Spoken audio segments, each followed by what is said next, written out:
Welcome. My name's Chris Scott, and this podcast was originally recorded for the UK Wine Show with the WST Level 3 in mind. We've re-edited this podcast for the WST Level 3 podcast now, so I hope you enjoy it. Hi, my name's Chris Scott, and I'm here with co-owner of Vines of Mendoza, Michael Evans. How are you, Michael? Doing great, thanks. Excellent. We're here, we're in Gauchos in Piccadilly, actually, aren't we? Which is sort of an Argentinian restaurant, so it makes sense that we're going to be talking about Argentinian Absolutely. wines. You're co-owner, as I said, of Vines of Mendoza. What exactly is Vines of Mendoza? Well, the Vines of Mendoza primarily is we offer private vineyard estates, so small vineyards for people that are passionate about wine that would like to have their own small vineyard and produce their own custom wines. So we started that about 13 years ago, and 4 years ago to add on to that, we opened the Vines Resort and Spa, so a luxury hotel right there in the middle of our property, which is about 1,500 acres in Mendoza's Uco Valley. Okay, we're going to talk a lot about Uco Valley today. Great. But let's just deal a little bit with Mendoza as a general wine region. Mendoza, pretty big wine region. I read somewhere it's like one of the biggest in the world. What's your numbers? It is. Well, Mendoza produces, or Argentina rather, is the fifth largest wine producer in the world, and somewhere way above 80% of those wines in Argentina are produced in Mendoza. It's really the sweet spot of wines and winemaking in Argentina. Okay. And Mendoza, like any wine region, has got to be broken up into sub-regions. Well, we're going to talk about Uco Valley, which is one of the big sub-regions. What are the other sort of main sub-regions? Well, the wine region really developed first in Luján de Cuyo, and Maipú, the older traditional, where all of the wineries that have been there for many, many years. Luján's just south of Mendoza. Just south of Mendoza. And Maipú is? Kind of southeast of Mendoza. Yep, okay. And then San Juan, all the way further to the east, there's also some larger wineries out there. But the real development over the last 15 years or so has been out in the Uco Valley, so about an hour south of Mendoza. Okay. Just before we get on to Uco, there's a more bulky area for producing wine as well, isn't there, in Mendoza? What's that? Yeah, that's in to the east. So that would be some in Maipú, definitely out in San Juan. Some parts of Luján are more focused on the bulk wines and table wines. And what's the big difference for those regions compared to the more premium areas? Altitude. They're lower altitude. Up in the Uco Valley, we're closer to 1,100 meters generally. And this is closer to the city and probably closer to 800 meters. Okay, so altitude is a huge difference. Is there much difference in soil? Like I've read somewhere some of the soils are gravel, some are more alluvial. Virtually all of the vast majority of soils in Mendoza are alluvial. And depending on proximity to the ancient riverbeds, you get more or less of that soil. But it's fairly uniform across the region. Which is quite funny because alluvial is quite a sandy sort of soil, isn't it? And sandy, tons of rocks. Yeah. So normally sandy soils, you tend to get lighter wines, but Argentinian wines aren't really that light, are they? Generally not. And that, I think, is the altitude and the sun. We have over 300 days of sun each year and snowmelt from the Andes to irrigate the vineyards. So I think that combination of those things is what gives the intensity that Argentina is famous for. Okay. A lot of people have, as you're saying, moved out to Uco and then up further up into the valley, or expanding Uco into the hills more and more and more. I was reading somewhere that one of the limiting factors of going higher isn't so much the will of the winemaker, but it's the will of the gods in the form of water. Well, it certainly is harder to deliver water further up you go, but you also, then the higher up you get, you don't get as much heat and it's harder to get ripeness. So somewhere between 1,000 and maybe 1,200 meters is the sweet spot. There are some varietals that can do better higher or that are acceptable, but there's so much land still in that zone of about 1,000 to 1,200 meters where people generally focus there. Okay, so you're saying that Mendoza doesn't sound like it's anywhere near fully planted yet. Oh no, there's been a lot of planting over the last few years. Certainly over time, as the world becomes aware of the challenges with water, Mendoza is very cognizant of that, and making sure that we're efficient in the way that we use the water so that we can continue producing wines. Do you still use flood irrigation though? Very little. There are a few older traditional vineyards that use flood, but the vast majority now is drip. Really? Because drip The thing about drip irrigation is that it's expensive to install, but it's really good for water. So if water's expensive, then drip is the way you go. Whereas if water's cheap, then there's no point in trying to save it. So flood irrigation is the way to go. Part of it's expensive, and part of it's, I think, thinking long term. We need to preserve the aquifers, and we need to preserve the water. And with changing weather patterns all over the world, we want to make sure that we retain that. So I think that part of it's certainly commercial, but there's also a custodial aspect of this, that people want to make sure that they can reduce the use of their water to what they need to. Also, for us, we can control to a much greater extent the amount of water and the frequency if we water by drip than if we water by flood. So as Mendoza, and especially the higher quality projects, there's no option. It's a much better from a quality perspective. How expensive is water in Mendoza? Well, the water's not so expensive. The challenge in Argentina is that about half of the vineyards, I believe, are watered from surface water, and the other half are from wells. And the wells, of course, pumping it out of the ground is expensive, given energy costs over the world have been increasing over time. So it does get it can get expensive, and we use a lot of water in a vineyard, of course, especially with the amount of heat and sun that we have in Mendoza. Yeah. Well, let's talk about Uco now, because I know that's the area you guys are based. You were saying earlier, we spoke last week about some of the vineyards you had a good look around Mendoza. Why did you choose Uco Valley?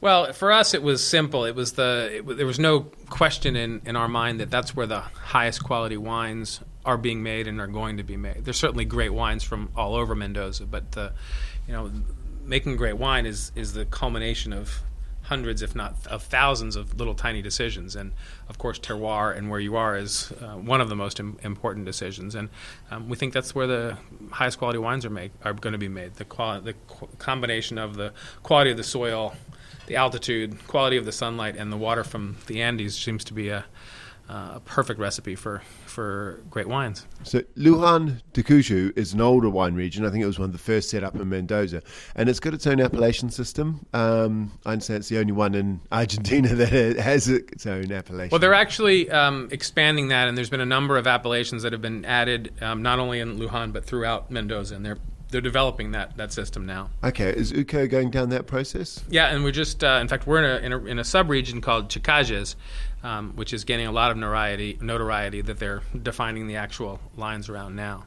Okay, so we will see a PGI or some sorts with. Yeah, they're working on the system, but obviously it's important from a marketing perspective for people to know, because obviously the characteristics of one region are very different than another, and for people that haven't been to Argentina, haven't seen the mountains and the proximity of where these vineyards are, it's very difficult to know where, if they know where specifically a wine that they love is from, then they're going to be able to find others. Okay, and also a lot of people have got brand awareness about Mendoza, they've got brand awareness about Malbec.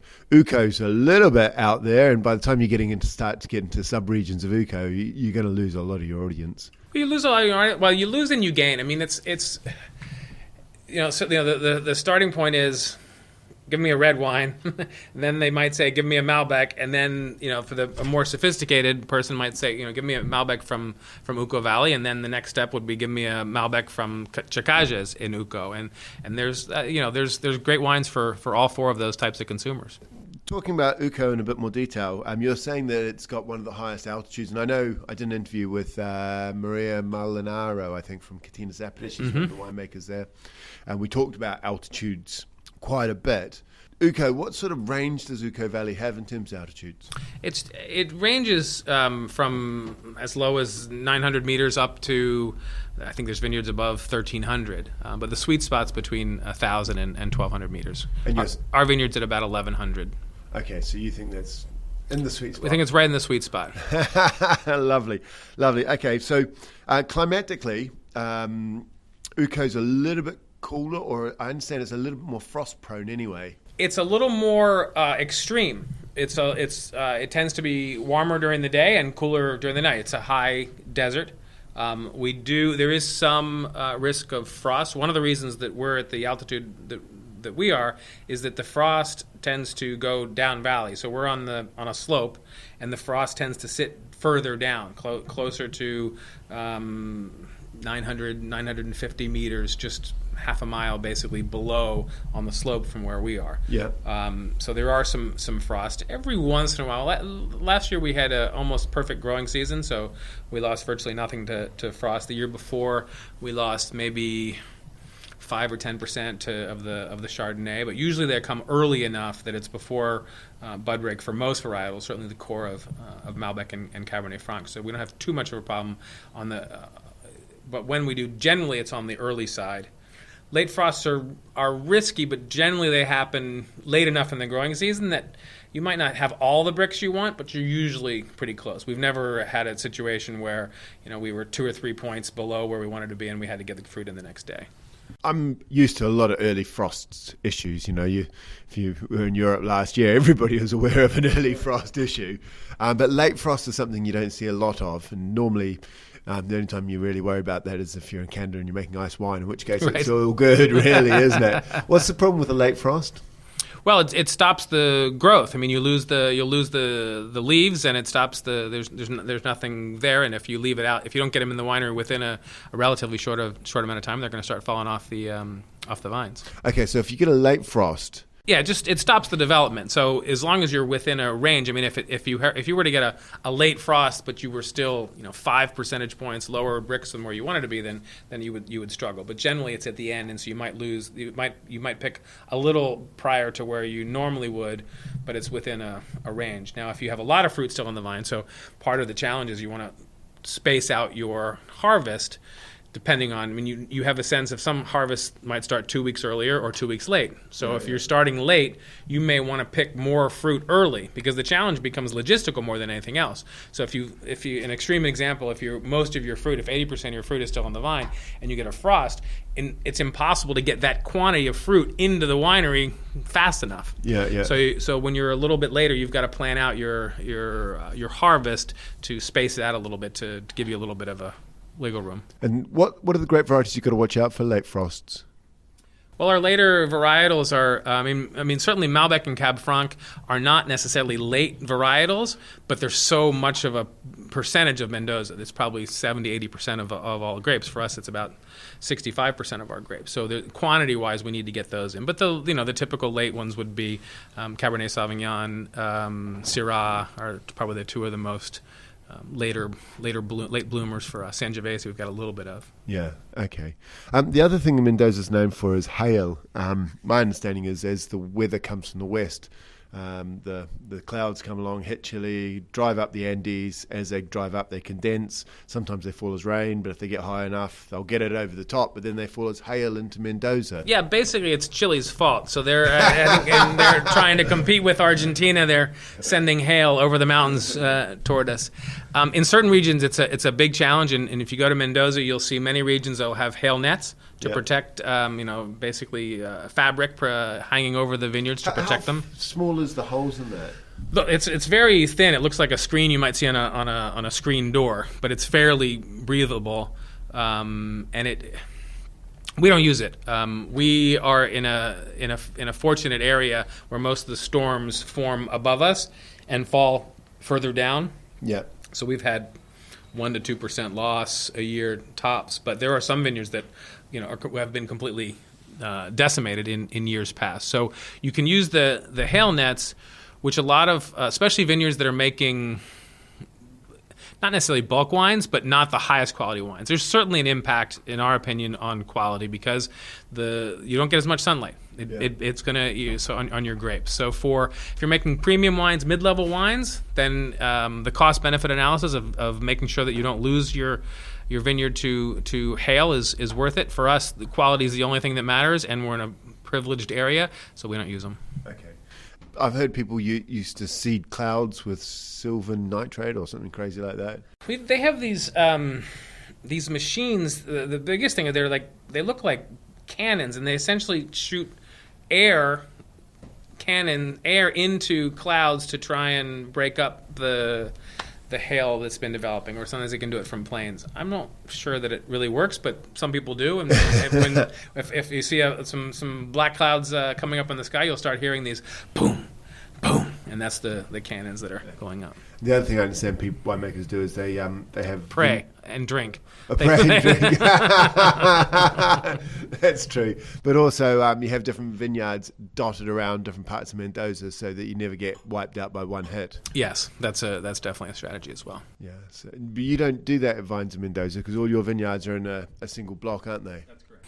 We're not worried about hail. I mean, knock on wood. You know, well, let me phrase this out. We're always worried about hail. You know, every we see clouds up there, and it could fall on us. You know, we've gone through 8 harvests, and the most we've ever lost is 3%. So we, at least today, are in a very lucky area. Now, as weather patterns change, that could change. You know, but so far we're in a lucky area. And for us, because we're not a big winery that needs to sell millions of bottles of wine. You know, we are 212 individuals that each make a small amount of wine, and for each of them, making the best possible quality is worth the trade-off of they might lose once out of 10 years, they might lose half of their production. But that's a trade-off they're willing to make so that they can make better wines the other 9 years. And what's the best thing about being in the Uco Valley?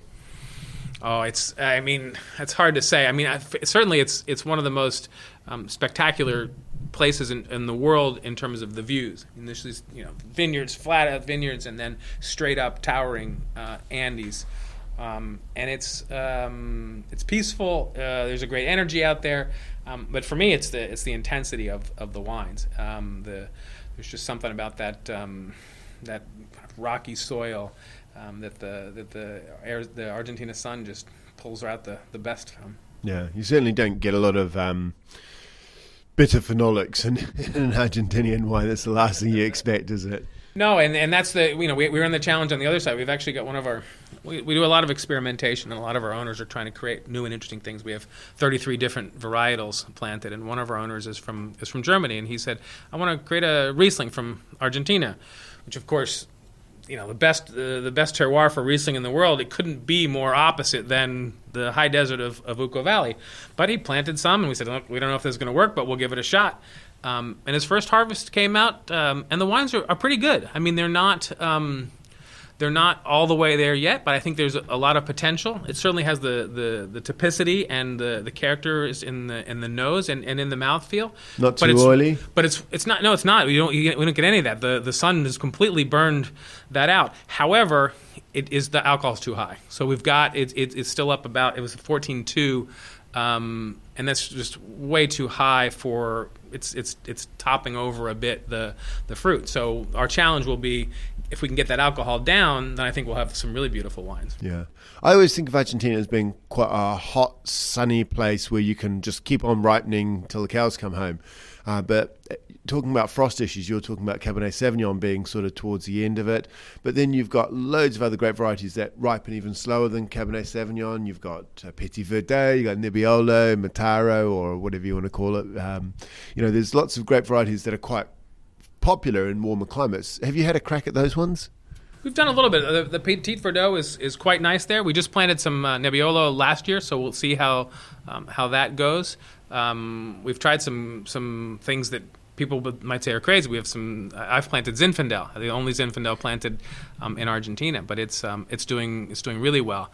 I mean, frost it's a relative term. I mean, frost, we lost 1 or 2% max in the last 8 harvests. So it's not very rarely can't get a grape mature, no matter what varietal is. It's not a big concern in Argentina. We have if anything, we have the opposite problem, that we want to try and keep the alcohol down and get things in sooner rather than later. Yeah, okay, that was more my understanding of Argentina as well. I was a bit surprised by late frosts, but I suppose they do happen everywhere, don't they? Every once in a while, and that's the least of our concerns. All right then, Michael, I think we're going to wrap it up there. Fantastic. Thanks a lot. Cheers, mate. All right, cheers.